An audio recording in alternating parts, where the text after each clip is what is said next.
विश्वविद्यालय और हमारे जो एग्रीकल्चर इंस्टीट्यूट है उसके संबंध में बहुत कुछ कहा है, तो मैं उसको रिपीट नहीं करूँगा और बहुत समय नहीं लूँगा। आपके और हमारे माननीय कैबिनेट मिनिस्टर शाही जी और हमारे सांसद किशन जी के उद्बोधन को हम लोग सुनने को आतुर हैं। लेकिन मैं ये ज़रूर कहना चाहूँगा कि जो आर्ट एग्जीबिशन की मदद से हमारा इंस्टीट्यूट ने ये किसान मेले का ऑर्गेनाइजेशन किया है, इससे हमारे छात्रों को जरूर प्रेरणा मिलेगी। उनको भी यहाँ पे अपना स्टॉल लगाने की अपॉर्चुनिटी मिली है, तो उनको भी एक्सपोजर होगा और आगे उनकी जॉब की और अपना व्यवसाय शुरू करने की संभावनाओं में बढ़ोतरी होगी, ऐसी मैं आशा करता हूँ। और एक बार आप सब लोगों को इस चीज़ के लिए पुनः बधाई देता हूँ। धन्यवाद।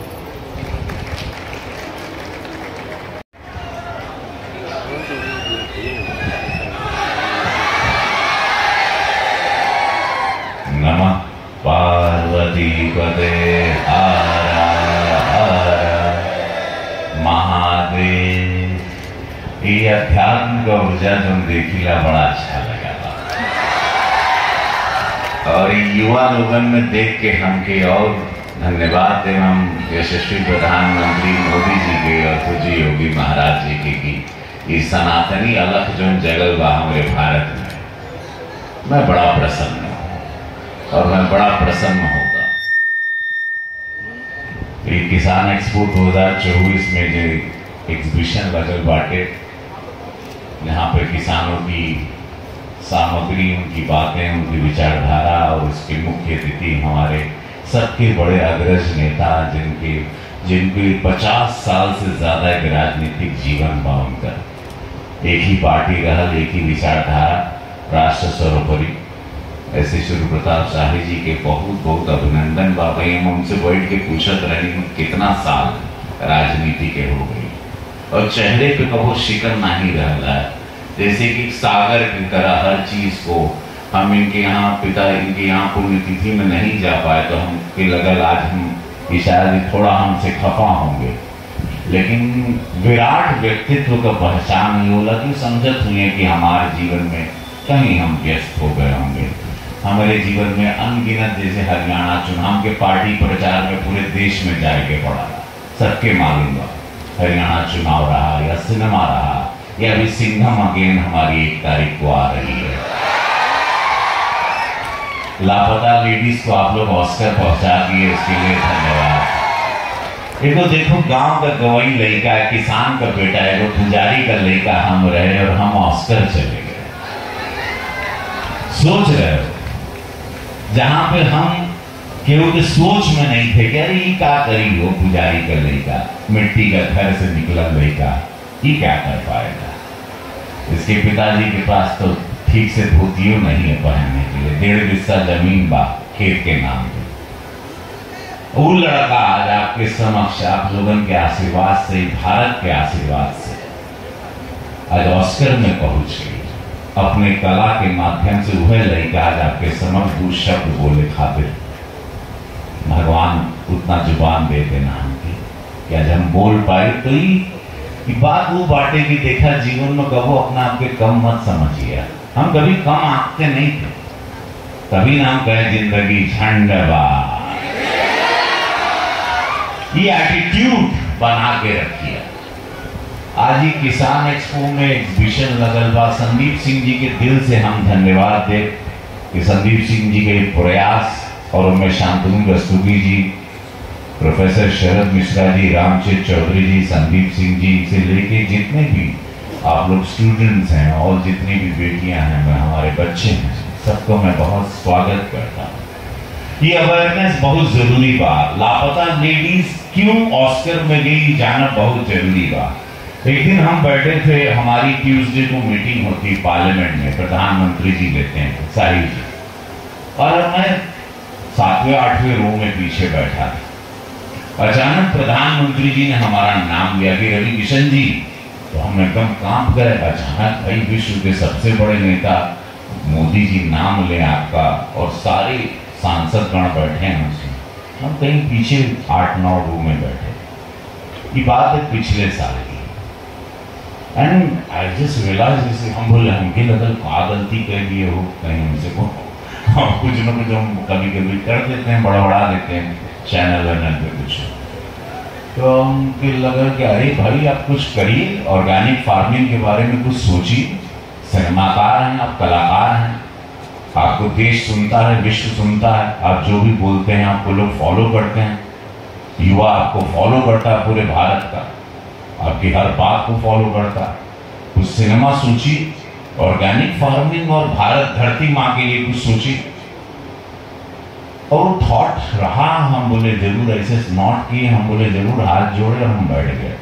उसके बाद सोचे लगे कि कौन कहानी हुई, का पिक्चर करब, क्षेत्र में भी रहना, तुझे महाराज जी भी यहाँ रहते हैं, हमको यहाँ पे भी रहना रहता है। लेकिन उतने में आमिर खान की एक्स वाइफ किरण राव जी का फोन आया कि एक सिनेमा, एक कहानी है, और मैं बोला हमारा पार्लियामेंट चल रहा है, तो बोली नहीं मुझे आपसे मिलना है। वो दिल्ली फ्लाइट है उनकी, किरण राव जी, और वो आके हमको कहानी सुनाई। वो कहानी थी ऑर्गेनिक फार्मिंग पे। हमारे मंत्री जी को बहुत फेवरेट फिल्म है, महाराज जी से भी चर्चा कर रहे थे। वो कहानी थी मोटा अनाज पर, जो प्रधानमंत्री जी का एकदम दिल के करीब का सपना। आज कैंसर, पेस्टिसाइड वगैरह आप लोगों को पता है, बाहर के खाने से कैंसर बहुत हो रहा है। कैंसर अभी फ्लू की तरह होगा आने वाले समय में, जो हिसाब से सब रहन सहन है सब लोग का। हम लोग अगर एक्सरसाइज नहीं करते हैं, बाहर का खाते हैं, पिज्जा बर्गर आउटिंग खाते हैं, गलत खाते हैं, तो अभी कैंसर ऐसा समय पे आएगा कि वो फ्लू की तरह हो जाएगा। इसलिए बहुत ध्यान देना है कि हमने का खाई ला। तो मोटा अनाज पे वो कहानी हमको सुनाई। और एक बेटी के सपने, हम लोग हमेशा अक्सर हमने का आदत पला कि ग्रेजुएशन के बाद माई बाबू बैठा ना पूछा ना, बेटा लोगन से हमेशा पूछा जाता, अरे का बनवा हो, का बनने के बाद, what are your dreams, what you will become in life, what you want to go ahead with. But we never ask our daughter, we never ask our बेटी से हमने कबो नहीं पूछेगा कि तुम्हारे सपने क्या है, तुमको करना क्या बेटी, तुम खाली यहाँ पर होम मेकिंग के लिए धरती पर आई हो? नहीं। खाली बाल गोपाल पैदा करने आई हो? नहीं। तुम्हारे भी सपने हैं, तुम भी पढ़ रही हो लड़कों के साथ, तो यू फिनिश योर ड्रीम। और वो फिल्म एक ड्रीम पर थी, एक बेटी के, उस बच्ची को ऑर्गेनिक फार्मिंग सीखना था, और एक कहानी थी जो उसने ऑस्कर पाया। उसी टॉपिक पर एक एग्जीबिशन लगाया, किसान की बात, मोटा अनाज, किसानों को फैसिलिटी, केंद्र सरकार द्वारा, मोदी जी द्वारा, पूज्य योगी महाराज जी द्वारा, हमारे कृषि मंत्री जी द्वारा अनगिनत सब्सिडी मिल रही है। वो ट्रैक्टर खरीदें, सामान खरीदें, आज किसानों को बलवान करना है। कल मैंने गन्ना किसानों के साथ संवाद किया था पिपराइच में, वहां पे बड़ा अच्छा रहा कि हमारे पास गन्ना, यहाँ पे गन्ना 300 करोड़ रुपया लगा के हमने यहाँ पे गन्ना मिल लगा दिया। बट हम लोग गन्ना हमको महाराजगंज और कुशीनगर से आता है, क्योंकि कटाई छिलाई के लिए मजदूर नहीं मिलते, तो कुशी हम गोरखपुर के किसान नहीं लगाते गन्ना। बड़ा दुखद हुआ। कल मैंने उनसे संवाद किया कि क्यों नहीं आप लोग लगाते, जब आप एथनॉल के युग में जा रहे हैं, आप लोग गन्ना लगाइए बहुत, और 20 रुपया कुंटल मंत्री जी बढ़ा दिए, अभी 370 रुपया दे रहे हैं, 370। हाँ मंत्री जी, शाही जी, कुंटल 370 ना, बढ़ा देगा 20 रुपया। भाई जोरदार तालीम के लिए। चला, बहुत अच्छा लगा। ये मंच अलग बात, जो आप लोग सुनना चाहते हैं गाना, वो मैं कभी और आके सुनूंगा। फिर आई कोनो मंत्री जी के साथ, कोनो मंत्री जी को एक फिल्म में हम अभी रोल दे रहे हैं। हाँ ये तय है, और पत्थर देवा जाएंगे और शूटिंग करेंगे।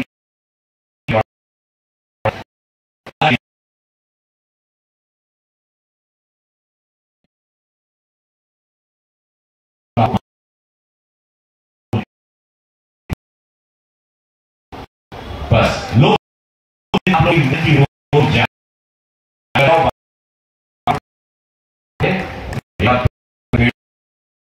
बोलो भारत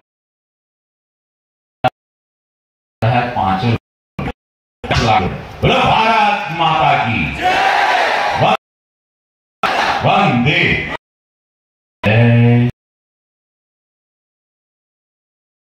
किसान मेला का पूरा माहौल बदल देगा।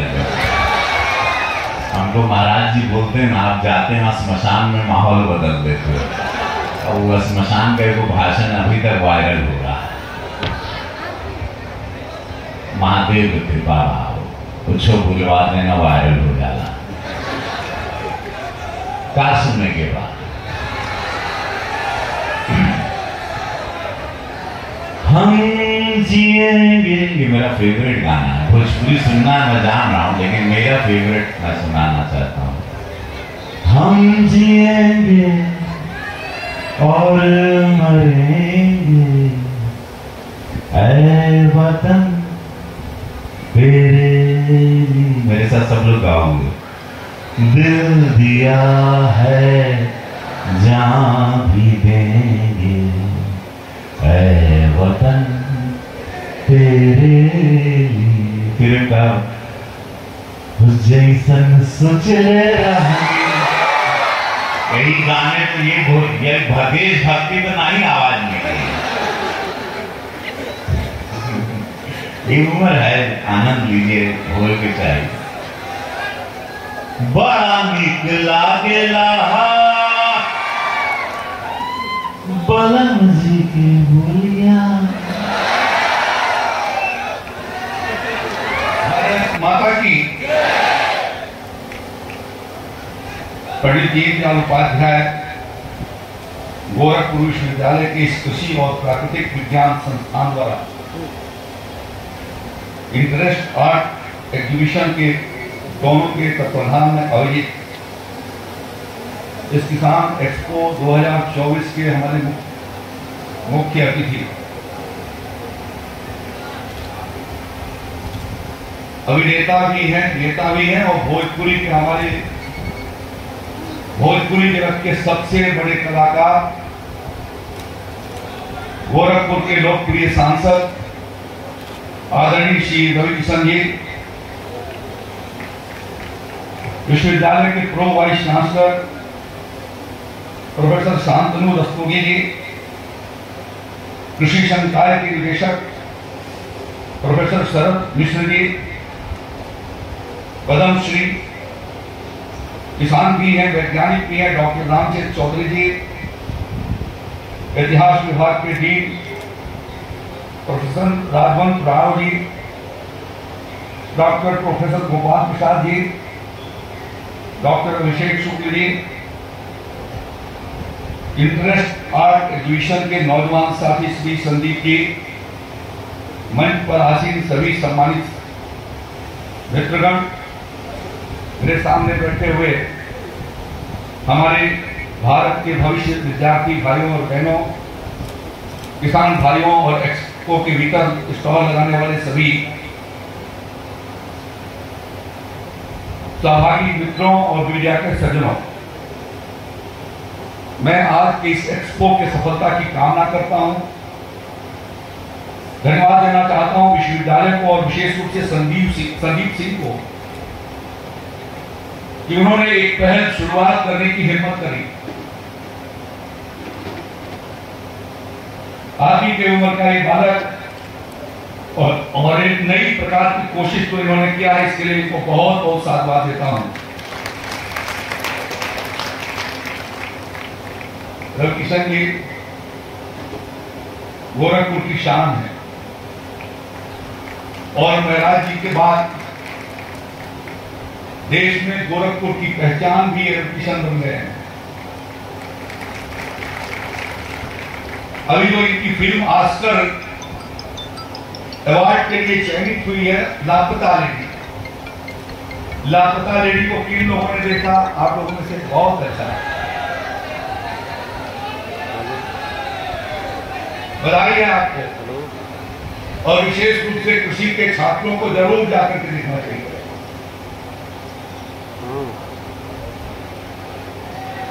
क्योंकि उसके भीतर उस थीम में 2-3 महत्वपूर्ण बिंदु हैं। एक को जो हमारी प्राचीन कथा रही है, राजवंत साहब ये इतिहास के प्रोफेसर हैं और हमारे इस पूरी उत्तर प्रदेश के भीतर एक पर्दा उठा रही है। महिलाएं और युवतियां अपरिचित परिवार के सामने बिना मुंह ढके हुए घूंघट नहीं निकला करती,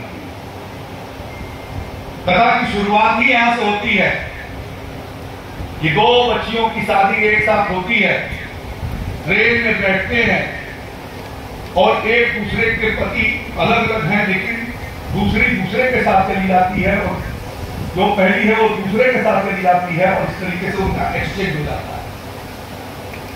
वहां पहुंचने के बाद अब ये जो कठिनाई होती है, परिवार उसके भीतर से पूछा इन्होंने कि आप कितने दिन से राजनीति हैं, पहले आप किस विभाग की मंत्री हुए? मैंने कहा जिस विभाग का आपका रोल मिला था उस फिल्म के भीतर उस विभाग का मंत्री था।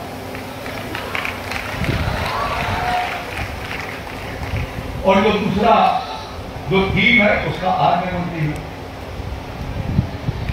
एक तो प्रदा प्रथा जिसकी वजह से इतनी बड़ी भ्रांतियां भी पैदा हो जाती थी कि परिवार को चलाना कठिन हो जाता था, और दूसरा उस समय की पढ़ी लिखी युवती जो आगे निकल करके जहां पहुंचना चाहती थी, साइंटिस्ट बनना चाहती थी, एग्रीकल्चर साइंटिस्ट बनना चाहती थी और प्राकृतिक संसाधनों से खेती करना चाहती थी, उसको वहां पर अवसर नहीं मिला तो वहां पर किचन गार्डन के भीतर उसने काम शुरू किया।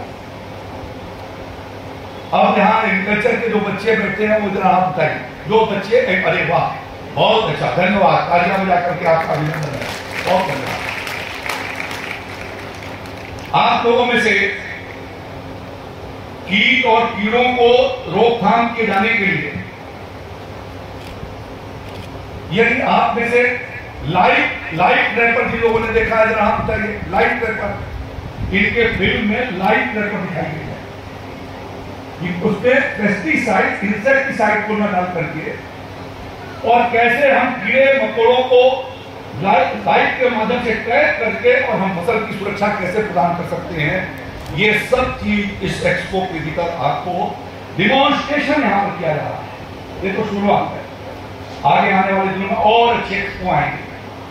उत्तर प्रदेश में आदरणीय प्रधानमंत्री मोदी जी के नेतृत्व में योगी आदित्यनाथ जी की सरकार ने यह प्रयास किया है कि उत्तर प्रदेश के खेती को आधुनिक तौर तरीकों से हम कैसे आगे की ओर बढ़ाएं। आज हमारा ये उत्तर प्रदेश देश का सर्वाधिक खाद्यान्न उत्पादन करने वाला राज्य कोई है तो उत्तर प्रदेश है। गेहूं के भीतर हमारा उत्पादन देश में जितना होता है उसका 40% से ज्यादा अकेले उत्तर प्रदेश में हो रहा है।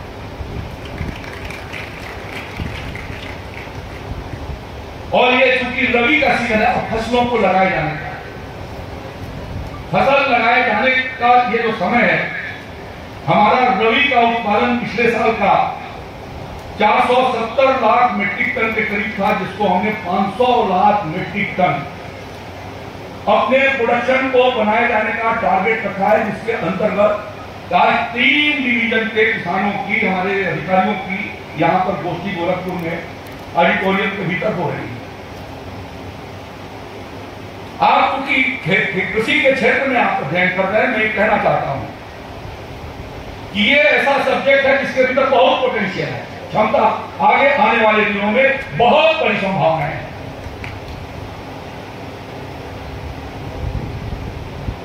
सरकारी रोजगार के भी और स्वरोजगार के भी, और इसलिए आने वाला दिन विशेष रूप से भारतवर्ष के लिए जो आदरणीय प्रधानमंत्री मोदी जी ने 2047 में विकसित भारत का जो लक्ष्य रखा है, उसके भीतर आत्मनिर्भर भारत बनाए जाने का भी एक संकल्प है।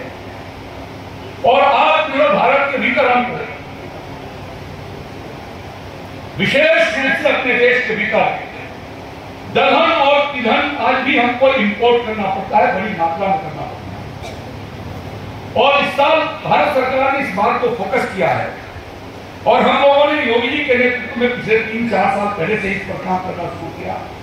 आप ताजुब करेंगे रविकिशन साहब कि 12.5 लाख मीट्रिक टन जो हमारा तिलहन का उत्पादन था पिछले 4-5 साल में बढ़ करके आज वो 28.5 लाख मीट्रिक टन 125% ऊपर ये और आगे बढ़ सकता है। और आगे बढ़ने के लिए हमको व्यवहारिक रूप से अपने कृषि शिक्षा को आगे की ओर बढ़ाना। प्रदेश के भीतर अभी हमारी धान की फसल कहीं कहीं कटना शुरू हुई है, और मुझे लगता है कि दीपावली और छठ के त्योहार तक जाकर के शायद खेत खाली हो पाएंगे। और यदि हम खरीद के क्रॉप को लेट करते हैं तो रबी का क्रॉप भी आगे जाकर के हमारे लगते लगते दिसंबर और जनवरी का महीना पकड़ लेता है। और इसके क्या साइड इंपैक्ट है, एडवर्स इंपैक्ट, कि जो प्रोडक्टिविटी पूरी उत्तर प्रदेश के शामली के भीतर, मुजफ्फरनगर के भीतर है, गोरखपुर में, देवरिया के भीतर 10 क्विंटल प्रति हेक्टेयर जो है वो कम पैदावार है। और इसलिए मैं ये कहना चाहता हूं कि जब ये आपका कॉन्फ्रेंस यहां पर चल रहा है, एक्सपो चल रहा है, तो हमें खेती के उन तौर तरीकों को लोगों को, अपने स्टूडेंट्स को बताना चाहिए। जब वो एग्रीकल्चर डिपार्टमेंट में पिछले वर्षों के भीतर हम लोगों ने लगभग 3000 भर्तियां की है, योगी जी सरकार ने किया। कृषि तकनीकी सहायक के रूप में, क्लास 2 के रूप में और ग्रुप ए के रूप में हमने 3000 के करीब, लगभग 500 फैकल्टी मेंबर का चयन हमने किया अपने 5 यूनिवर्सिटी के भीतर। तो इसलिए जो काम हमको क्या करना है, पहला काम यह करना है कि पूरी उत्तर प्रदेश के प्रोडक्टिविटी को हमको यूपी का जो हमारा रेशियो है, जिन जिन क्रॉप का उस क्रॉप के ऊपर हमको पहुंचने के लिए हमको टाइम विद इन टाइम हमको सोइंग करना, लाइन सोइंग को किया जाना, और DSR का जो पहले हमारा जो हेरिटेज जो हमारा जो तकनीकी थी, उस तकनीकी को भी इम्प्रूव करना, जिससे इनपुट कम लगे और आउटपुट हमारा ज्यादा बने, जिससे किसान की आमदनी बढ़े। अभी राजवंश साहब बता रहे थे कि बीरबल साहनी इंस्टीट्यूट ने और जापान के इतिहासकारों ने पूरी उत्तर प्रदेश के खेती के पैटर्न का अध्ययन किया। उन्होंने ये फाइंडिंग किया कि 7,000 साल पहले संत कबीर नगर के भीतर धान की खेती होती, यानी महाभारत काल के पहले। और काला नमक के बारे में जब चौधरी साहब चर्चा करते हैं, 2 किताबें उन्होंने लिखी हैं, इस बात को बताती है कि भगवान गौतम बुद्ध के जमाने में काला नमक कितना होता है, 27 साल हो जाता, 2700 साल ना, 2700 साल। तो जो प्रैक्टिस हमारे यहां थी, वो काला नमक चावल क्यों स्वास्थ्य के लिए वर्धक माना गया? क्योंकि उसमें किसी प्रकार के रासायनिक तत्व नहीं डाले जाते, उसके भीतर जो एरोमा की सुगंध थी। आज इन रासायनिक खादों ने हमारे उस सुगंध को समाप्त कर दिया।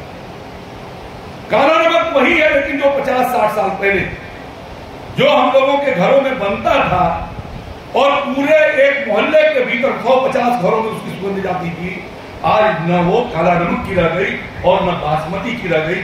उस सुगंध को यदि वापस करना है तो प्राकृतिक खेती के ऊपर हमको जाना होगा।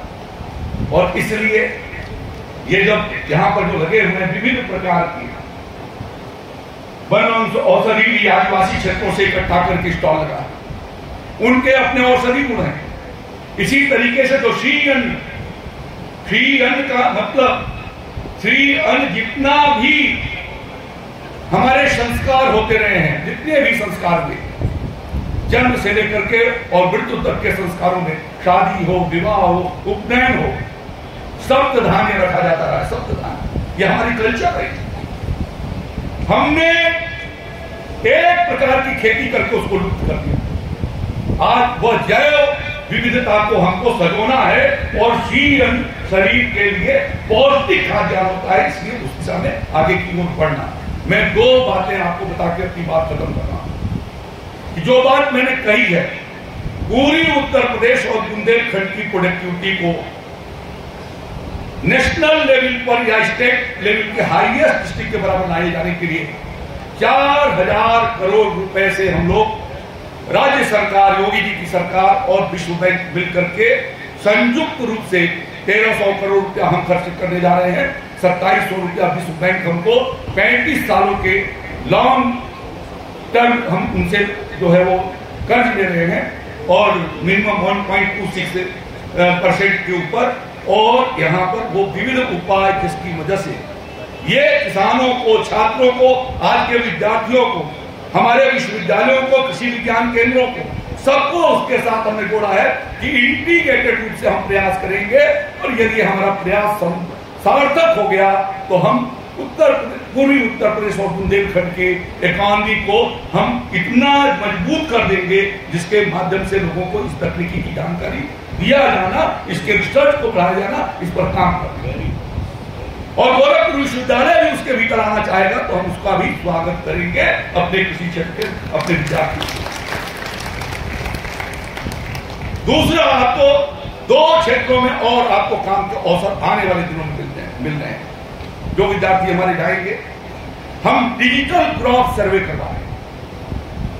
आदरणीय प्रधानमंत्री जी ने जब डिजिटल इंडिया की बात कही तो उत्तर प्रदेश के भीतर हम लोगों ने 2 साल पहले ही कोशिश शुरू किया कि कैसे हम प्लॉट टू प्लॉट को डिजिटली उसका खेसराम तैयार करें, किस आदमी के किस फील्ड के भीतर कौन सी क्रॉप लगी। हमने पिछले रबी के सीजन में 4 करोड़ 8 लाख प्लॉट का plot to plot digital survey करवाया है, जिसकी एनालिसिस हो रही है कि इसके क्या परिणाम हैं। जो एक्चुअल डेटा है वो डेटा को करेक्शन किया जाना। देश के भीतर और उत्तर प्रदेश डेटा सेंटर का उत्तर प्रदेश हब बनने जा रहा है। आदरणीय प्रधानमंत्री जी ने अभी मेगा डेटा सेंटर का उन्होंने शिलान्यास किया गौतम बुद्ध नगर के। तो जो एग्रीकल्चर के फील्ड का ये डेटा, यदि आप आगे आते हैं तो आपको ये अवसर उसके साथ मिलेगा, क्योंकि हर क्रॉप का ये डिजिटल क्रॉप सर्वे होगी तो आगे उसके भीतर रोजगार के बहुत बड़े अवसर निकलने वाले। इसी तरीके से आर्टिफिशियल इंटेलिजेंस, हर गांव के भीतर हम जितना भी हमारी ग्राम पंचायतें हैं उन सभी ग्राम पंचायतों के भीतर वाटर गेट स्टेशन हम स्थापित कर रहे हैं, और सभी न्याय पंचायतों के भीतर हम जो है वो वेदर स्टेशन लगाए हैं, और ये सबको इंटीग्रेट कर करके एक कमांड सेंटर बनाएंगे जहां से किसानों को हम समय पर ये जानकारी दे सकेंगे कि कितनी बारिश आने वाले कल परसों में होगी। अब आप क्रॉपिंग करो मत करो, रुक जाओ, इंतजार करो, खेत की सिंचाई की जरूरत नहीं है।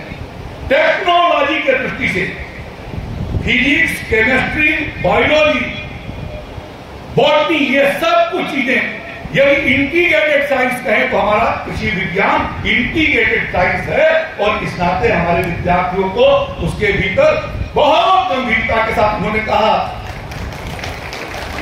अपनी पहचान।